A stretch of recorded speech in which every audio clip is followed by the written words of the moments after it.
السلام عليكم ورحمة الله وبركاته. ازيكم حبايبي عاملين ايه؟ رمضان على الابواب، كل سنة وانتم طيبين. طبعا لا غنى عن المخلل في رمضان. آه، جبت قرنبيطة، عملت لكم شوية مخلل مشكلين. جبت قرنبيطة صغيرة وغسلتها حلو وفصصتها صغير كده.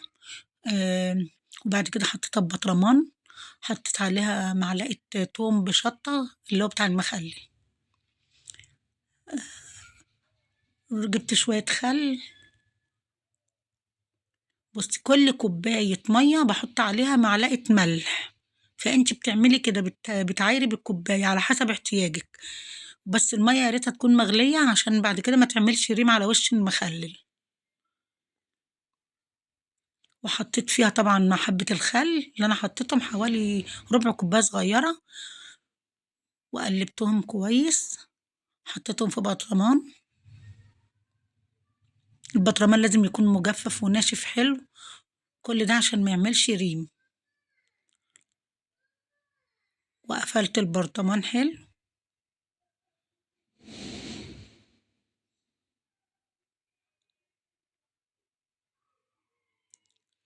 كده انا خلصت القرنبيط. جبت لفت، قطعته كويس وغسلته، ورشيت عليه شوية ملح معقولين من بالليل.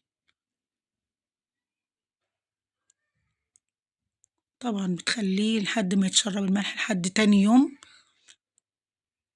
برضو كذلك الأمر. جبت كل كوباية، أنا عملت المخلل دوت على 3 مرات عشان كده، بس أنا مرضتش أصورهم كل حاجة لوحدها عشان إيه ما يبقاش كتير. جبت البطرمان برضو ناشف مجفف حلو، وغليت مية. حطيت كل كوباية مية معلقة ملح،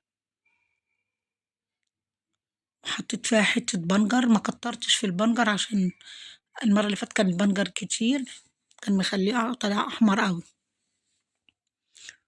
جبت شوية جزر، قطعتهم وغسلتهم حلو، وقشرتهم. طبعا لازم تقشريه، مش تقشيرة جامدة يعني. حطيت معاهم حتة بنجر، بيتهم برضو ليلة كاملة زي اللفت بالظبط.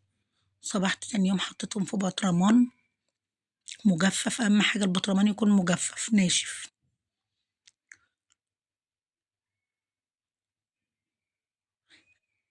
أنا أي مخلل بعمله كوباية المية بحط عليها معلقة ملح كبيرة، بس أهم حاجة تكوني معلقة الملح اللي ما تكونش مليانة قوي، العادية، والمية تكون مغلية.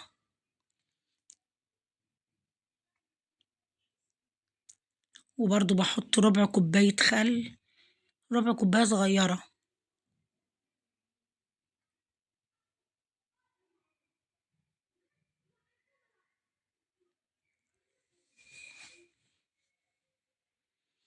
بس الجزر يا ريتك تحطيه في التلاجة بعد ما تخلليه، لأني مهما عملت برضو للأسف بيعمل ريم، مش عارفة ايه السبب.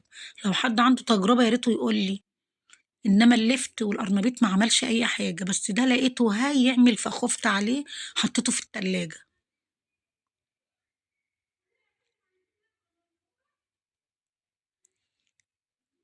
طبعا غطيته كويس، ده بعد ما استوى. بصي كأنه بتاع بره بالظبط، بس انا كنت سايباه لوحده، وبعد ما عملته فضيته كده في علبة عشان اشيله في التلاجة. وده هو المخلل بعد ما خلص، طعمه في منتهى الجمال، ولا احلى ترشي من بره.